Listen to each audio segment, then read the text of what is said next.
March 14th, 1944, 11:47 p.m. Eric Anderson had 40 minutes to live or die.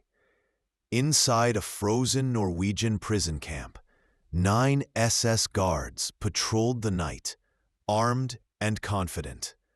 They had mocked the Viking axe they stole from him, hanging it on their office wall like a joke. They never imagined he'd come back for it. But he did, alone, unarmed, and outnumbered. What happened next stunned even the survivors. In total silence, Anderson turned a forgotten skill into a weapon the SS never saw coming, leading 17 prisoners through 12 miles of enemy territory. And the way he did it is almost unbelievable. Eric Anderson's story began in 1921 in the industrial town of Norwegian. His father spent long days in the aluminum plants, but the heart of the family was his grandfather's small forge, one of the last places in Norway where tools were still shaped entirely by hand. Gunnar Anderson wasn't just a blacksmith. He was a guardian of an ancient craft. Every summer, from the time Eric was 8, the boy lived in that forge. He learned to mold steel, read its heat, and send a hand axe spinning toward wooden targets. Tourists saw it as a novelty. Gunnar didn't. He trained Eric relentlessly. 10 feet, then 20, then 30, until the axe became an extension of his arm. The training was brutal. Eric's shoulders burned daily. His palms split open more times than he could count. But by 16, his skill bordered on unbelievable. He could drive a hand axe into a 6-inch target from 40 feet with near-perfect accuracy. Gunnar had drilled into him that throwing wasn't about raw strength. It was science mixed with instinct. Measure the distance. Read the wind. Control the rotation. 1 1/4 spins at 15 feet. 2 full rotations at 25. 3 spins at 40. Eric learned to sense the axe's balance in mid-motion and release it at the exact heartbeat when the handle angle, weight, and distance aligned. For Eric's 18th birthday, his grandfather crafted a weapon unlike any he had ever made, a purpose-built throwing axe, lighter than a war axe, but flawlessly balanced. Its narrow beard and razor-edged steel bit were forged from high-carbon metal, fitted onto a smooth Norwegian ash handle. It weighed exactly 2.5 pounds, tuned to Eric's grip and throwing style. Still, Eric never imagined the skill would matter beyond the forge. After school, he worked long shifts on the docks of Rjukan, hauling aluminum crates and dreaming only of a small boat and a quiet life. But in April 1940, when German forces swept into Norway, those simple dreams disappeared overnight.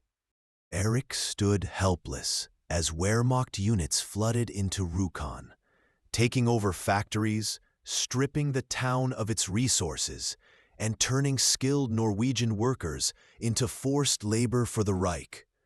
By 1941, resistance was no longer a choice for him.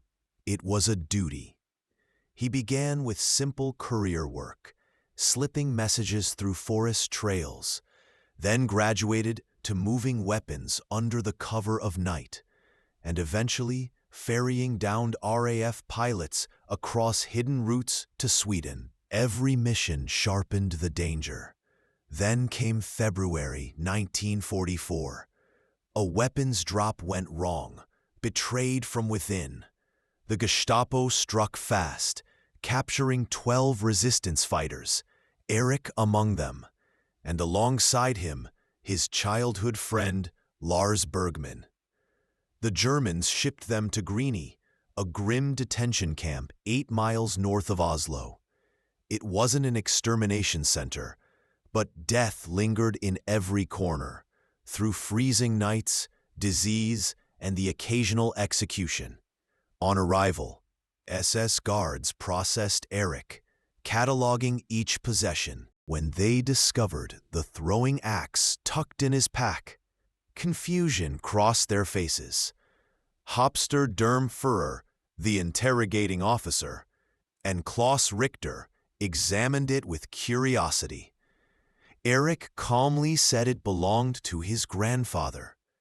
Richter sneered, mocking it as a Viking toy, and casually hung it on his office wall next to a captured Norwegian flag. Erik stayed silent, but his mind raced. He memorized the room, measured the distance from the window to the wall, and calculated the height of the mount. Greenie held roughly 300 prisoners in March 1944, a cluster of wooden barracks encircled by double barbed wire, watchtowers at every corner, and a central administrative building where the commandant and senior officers held their authority. The guards worked in 3 shifts, but the night team was the smallest, usually just 12 men patrolling the entire perimeter.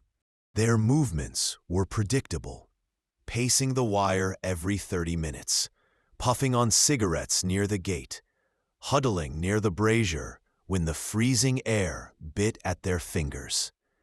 Erik observed them for 3 long weeks, committing every pattern, every pause, every flaw to memory. The stakes were life or death. The resistance fighters inside Greenie had learned of an impending mass execution.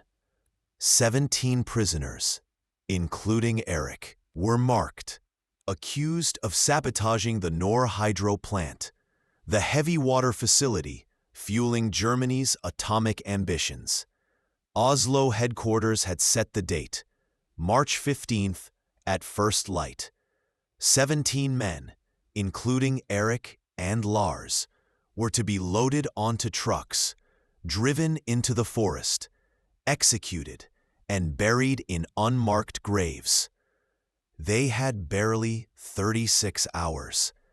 Escape from Greenie was considered impossible.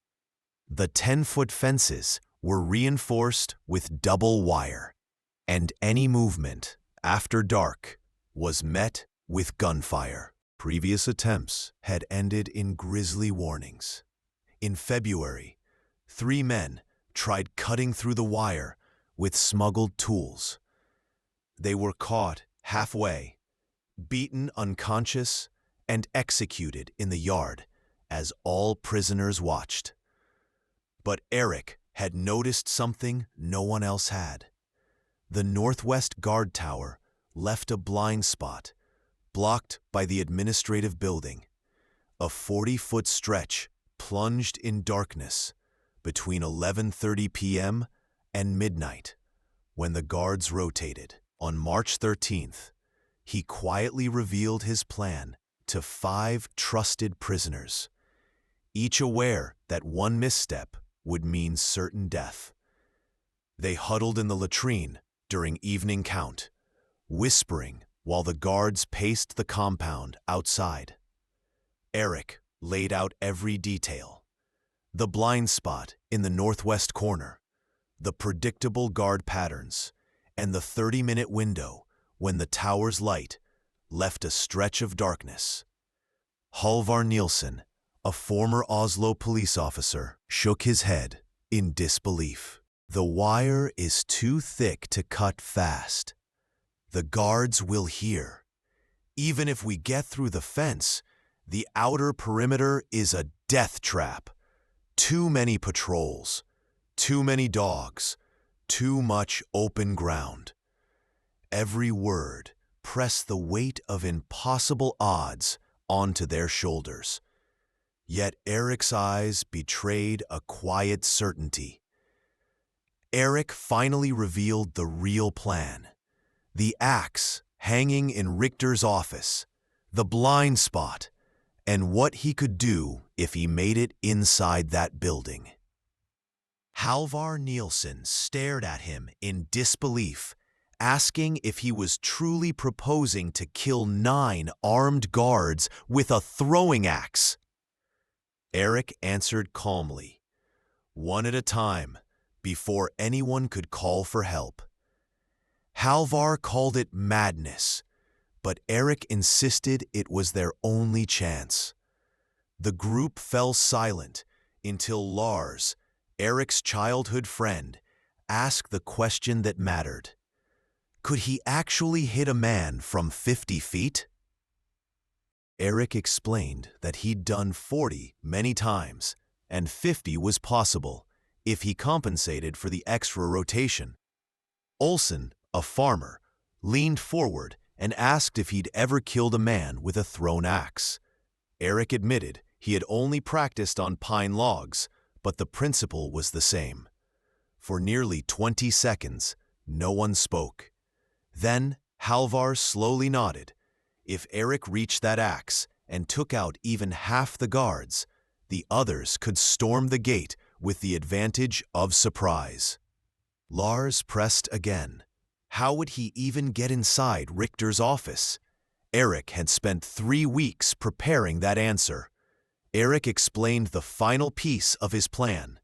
The administrative building had a coal chute entrance on its north side, unguarded, hidden inside the wire, a spot no prisoner ever approached. ... During the confusion of the 11 p.m. count, he could slip inside, move through the basement, and climb to the 2nd floor. Richter's office was in the southeast corner. Eric had watched them hang the axe there with his own eyes. Once inside, he would eliminate every guard he could see before anyone had time to react. The men agreed. March 14th would be their only chance. The execution trucks were scheduled to arrive at dawn on the 15th. Escape that night or die the next morning. Eric spent the entire day studying guard routes during every count, every meal, every patrol shift. He noted who smoked, who talked too much, who wandered alone. Then he calculated distances from Richter's window to every patrol point. The closest was 42 feet, the farthest 68. He had never hit a target past 50, but on this night, he would have to. At 10:45 p.m. on March 14th, the temperature hovered at 28 degrees Fahrenheit. Eric wore only his thinnest clothes, nothing that could snag, scrape, or rustle, and he had wrapped strips of torn blanket around his boots to muffle every step. During the evening count, he positioned himself near the latrine building, the closest structure to the administrative block. When the guards ordered everyone back to the barracks at 11 p.m., he slipped behind the latrine, pressed himself flat against the wall, and waited as searchlights carved white arcs across the yard, and German voices barked commands. The barracks doors slammed shut, and then came the silence he needed. At 11:12 p.m., he moved. The Northwest Tower guard turned to light a cigarette, opening a brief blind spot, and Eric crossed 40 feet of open ground in 18 seconds, low and silent. The coal chute was exactly where he remembered, a wooden hatch built into the foundation. He lifted it slowly, allowing the hinges to creak in their natural rhythm rather than forcing them quiet, and prepared to slip inside. The creak blended perfectly with the wind, and Eric slipped inside, lowering the door behind him as he descended into total darkness. The basement smelled of coal dust and mildew, the kind of stagnant air that never moved. He placed both hands against the stone walls and advanced by memory. 12 steps to the east wall. Turn left. 20 more to the stairwell. The administrative building rose 2 stories above a stone foundation, its wooden interior old enough that every stair complained under pressure. Eric took them slowly, pausing after each creak, listening for movement above. Nothing. The guards never patrolled inside at night. Why would they? Prisoners weren't supposed to be able to reach the building at all. He reached the 2nd floor at 11:28 p.m. Artur's office was the 3rd door on the right. The handle resisted when he tested it, locked just as he expected. From his pocket, he drew a straightened piece of bunk spring wire and slid it into the mechanism. His hands didn't shake. He'd picked locks before during resistance operations. This one was German-made, solid and stubborn, but not complicated. The cylinder yielded after 90 seconds of steady pressure, and the door eased open. Artur's office lay in darkness, lit only by a wash of moonlight spilling across the floor. Eric saw the axe immediately, mounted on the wall between 2 Wehrmacht recruitment posters, his grandfather's work. The handle was worn smooth from years of practice, the blade still sharp despite the Germans' neglect. He lifted it from its mount, feeling the familiar weight settle into his hand, testing the balance with a slight tilt of his wrist. Perfect. Exactly as he remembered. Crossing to the window, he peered out over the compound. 9 guards were visible, 3 smoking near the main gate, 2 pacing the eastern fence, 1 in the northwest tower, 1 checking the wire near the latrine, 2 more drifting along the gap between the inner and outer perimeter. All carried rifles. Most had pistols at their hips. They walked with lazy confidence. No urgency, no caution. Why would they worry? The prisoners were locked in their barracks, half-starved and unarmed.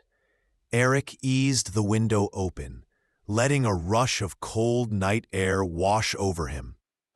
He evaluated each distance with a practiced eye. The nearest guard stood 42 feet away by the gate, rifle slung loose over his shoulder. Another walked the fence at 45 feet. The tower guard was farther, 53 feet, and the outer perimeter patrols were beyond 60, possibly out of reach. Eric ripped the axe free with one hard pull, took the guard's rifle, checked the magazine, 8 rounds, and turned just as the second guard rounded the administrative building. The man froze at the sight of the body, started to raise his weapon. Eric's axe was already in the air, spinning across 45 feet in 2.5 rotations, before slamming into the guard's chest below the sternum, punching through bone and into his heart. The man gasped, tried to shout, but no air came. He toppled backward. Eric reached him in seconds, retrieved the axe again, grabbed the rifle and ammunition. 2 down, 7 to go. Still no alarm. But the tower guard had spotted movement and swung the searchlight toward the building. Eric dropped flat beside the corpse, the cold cutting through his clothes. The beam hovered over him, slid away. The tower guard shouted in German, once, then louder. No answer came. Eric rolled behind the building's corner just as the searchlight swept back, hearing the tower guard work the bolt of his rifle and shout for the gate detail. The 3 gate guards began advancing, rifles raised, fanning out to investigate. Eric had maybe 20 seconds before they found the bodies and triggered the full alarm. He stepped from cover with the stolen rifle and fired twice, dropping 1 guard as another dove behind the shack. The 3rd sprinted toward the barracks, shouting. Eric tracked him, fired, missed. The man reached the door and pounded on it, yelling for reinforcements just as the power guard opened fire. Rounds cracked into the frozen ground at Eric's feet, spraying dirt. Eric sprinted for the fence, dove into a drainage ditch, and rose to 1 knee with the axe in hand. The tower guard was 53 feet away and 15 feet up, an impossible angle. Eric stood, drew back, and released. The axe spun 3 full rotations, climbing into the cold air on a perfect rising arc.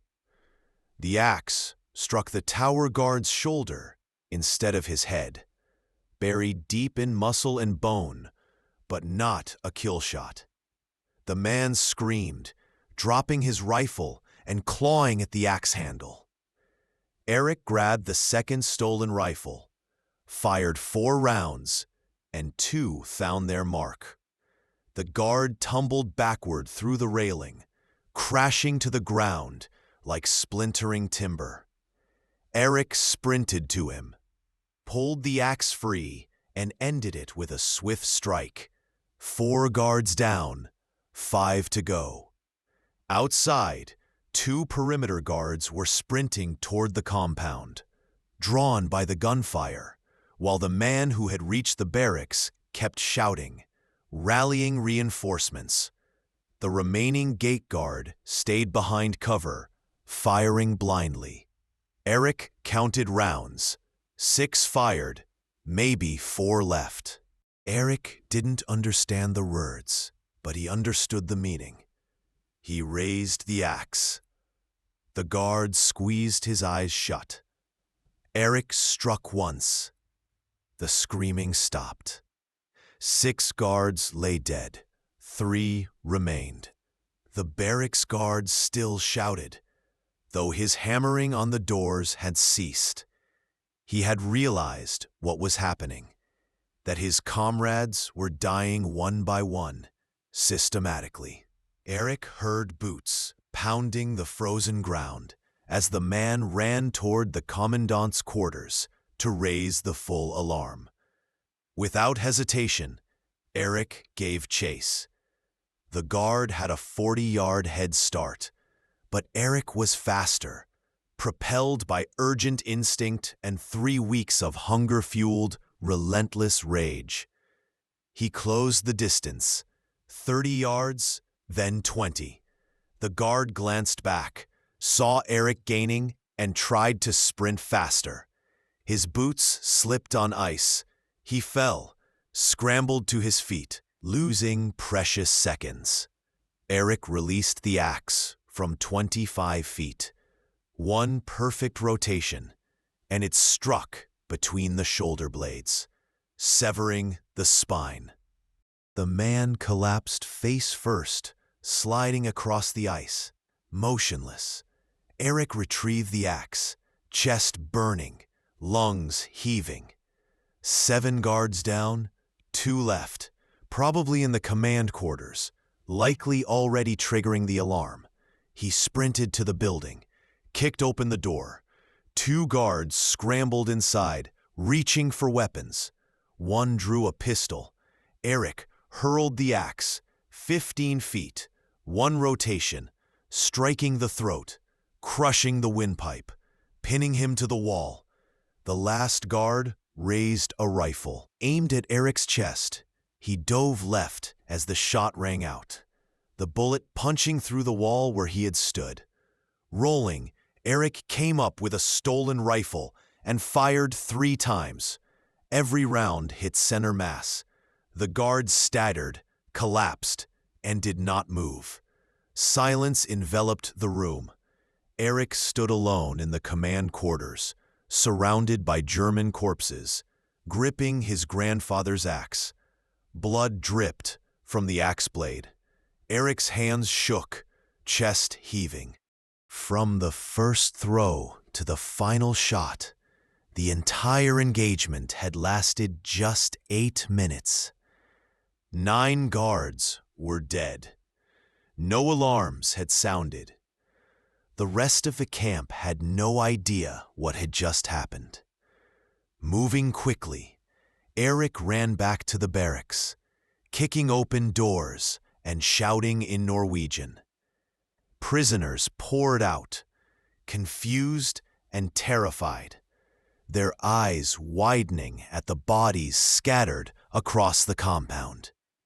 Lars reached him first, gripping his shoulders. "What did you do?" he asked. "Exactly what I said I would," Eric replied. "We have maybe 10 minutes before someone realizes the guards are gone. Get everyone to the gate."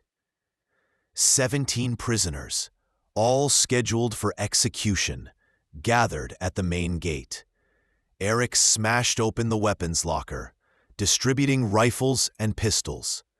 Most of the men had military experience, and they knew how to fight. They formed a defensive line, while Eric worked the gate lock with wire picks, finally freeing it after 2 tense minutes. Goint. The gate swung wide. Freedom lay just beyond. At 12:23 a.m. on March 15, 1944, they sprinted into the Norwegian forest. The temperature had fallen to 25 degrees Fahrenheit. None wore proper winter gear. Most hadn't eaten a full meal in weeks. Yet they moved fast, driven by raw survival instinct.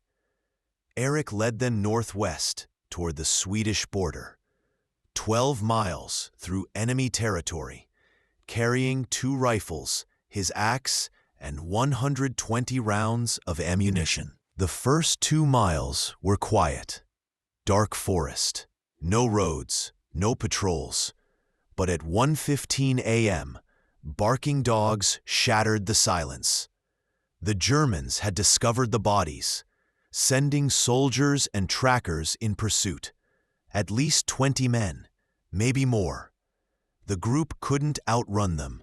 They had to fight or hide. Eric chose a frozen stream, a narrow crossing that would force the enemy to funnel through, and prepared for the confrontation. Eric positioned his 17 men in a tight semicircle, instructing them to aim low and conserve ammunition. The dogs arrived first. 3 German shepherds straining against their leashes. Their handlers were only 15 feet behind, illuminated by the pale moonlight. Eric fired twice. Both handlers dropped instantly. The dogs hesitated, confused, then scattered into the darkness. From the tree line, German soldiers opened fire, bullets ripping through branches above the refugees' heads, splintering wood and sending shards of ice raining down. Every man dropped low, hearts pounding, weapons ready, knowing a single mistake could end everything. Eric's men returned fire, aiming at muzzle flashes, and a fierce firefight raged for 4 minutes. The Germans lost 5 men to precise Norwegian shots and fell back, regrouping to attempt a flank from the east. Eric quickly repositioned his defense, keeping them contained. By 2:30 a.m., the attackers withdrew completely, either out of ammunition or unwilling to suffer more losses. Eric waited 20 tense minutes to be certain, then led the group northwest, leaving the stream crossing for the deeper forest. 3 refugees were wounded, slowing the pace. Lars carried Peterson, hit in the leg, while Eric scouted ahead, alert for patrols and choosing the safest path. At 4 a.m., they reached a frozen lake. Sweden lay 6 miles beyond. The ice looked solid, but February's warm spell made it uncertain. Eric tested it with his boot. It flexed, but didn't crack. They would have to risk it. Going around would cost hours, and dawn was coming at 6:30 a.m. The Germans would track them easily once daylight came. The group crossed the frozen lake in single file, carefully spreading their weight. The ice groaned beneath them, but held. Halfway across, Eric heard sharp cracking. He ordered everyone to stop, lie flat, and distribute their weight. 3 tense minutes passed as the ice settled. Then they continued, slowly, cautiously. Every man made it to the far shore. The final 5 miles were a blur of exhaustion. Eric's legs burned, his feet numb, fingers frozen. Others fared worse. Peterson, wounded in the leg, was unconscious and carried by 2 men, while Olsen, the farmer, coughed up blood, likely pneumonia. Every step tested their limits, but freedom lay just ahead. They needed shelter, medical care, and warmth. At 7:42 a.m. on March 15, 1944, they crossed into Sweden. A border patrol spotted them just 200 yards past the markers. The Swedish soldiers lowered their weapons at the sight of the exhausted, battered group. One radioed for medical assistance. Another handed Eric a cup of water. He collapsed against a tree, finally allowing himself to stop. All 17 prisoners had survived. Swedish authorities transported them to a hospital in Kiruna, treating wounds and frostbite. Eric lost 3 toes to cold damage.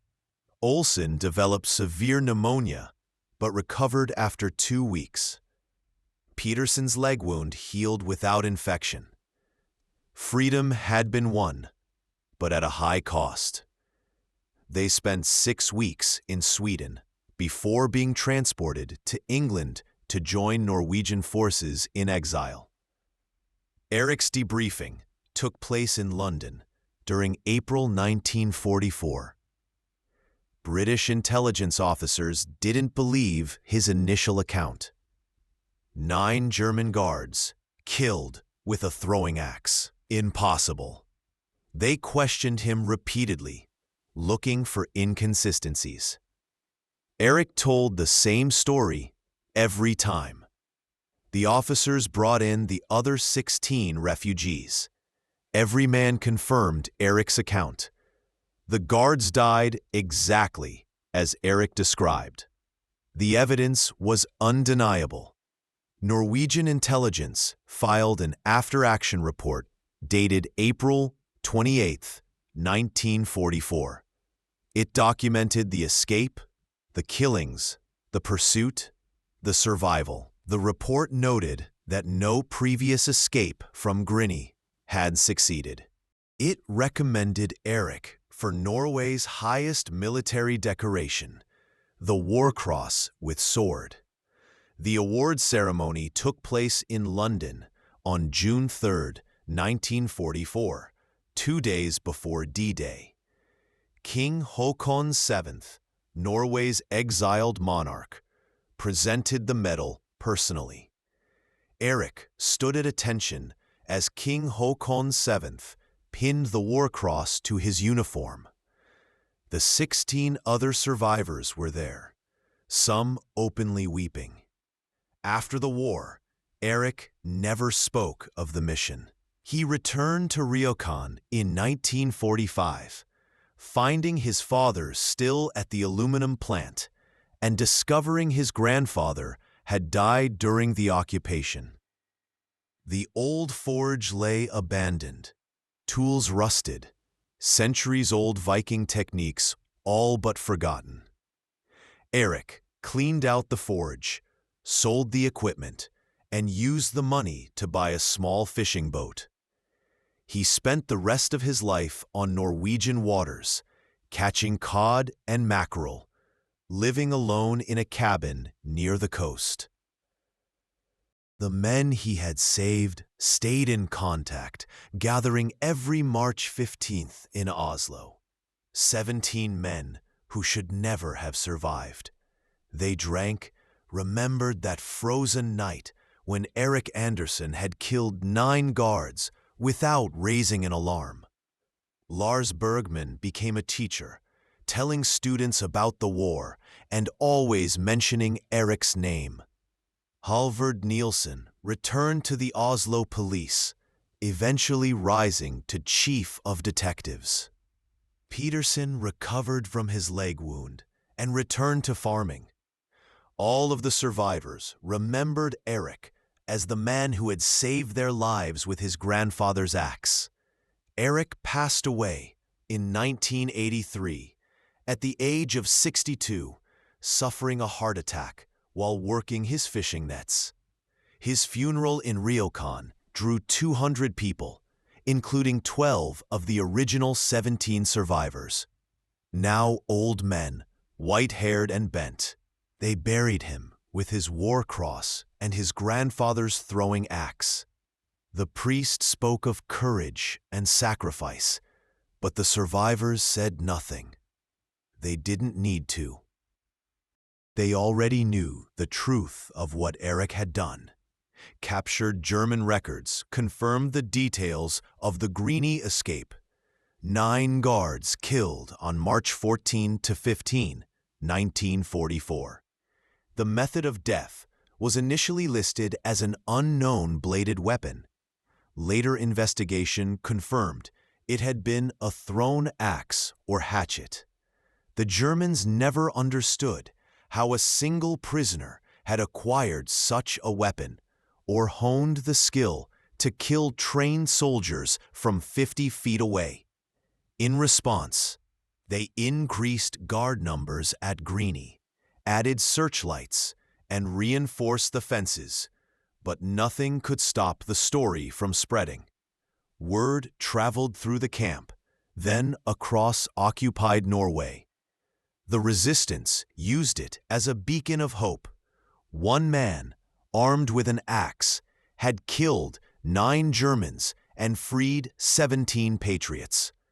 Even today, military historians debate whether such a feat was truly possible, yet the legend of Erik Andersen endures. Throwing axe experts note that 50 feet is near the maximum effective range for accuracy. Olympic competitors rarely exceed 40 feet. But Erik Andersen wasn't competing. He was fighting for survival, and the mechanics were flawless. The physics worked. Witnesses confirmed every detail, and captured German records documented 9 guards killed by bladed trauma in just 8 minutes.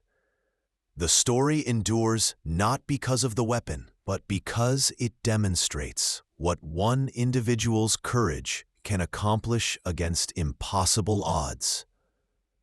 Erik Andersen was no professional soldier, just a dock worker who learned a nearly forgotten skill from his grandfather. Yet that skill saved 17 lives and delivered a small but powerful blow against occupation. He never sought fame, returning instead to simple, humble work and dying quietly.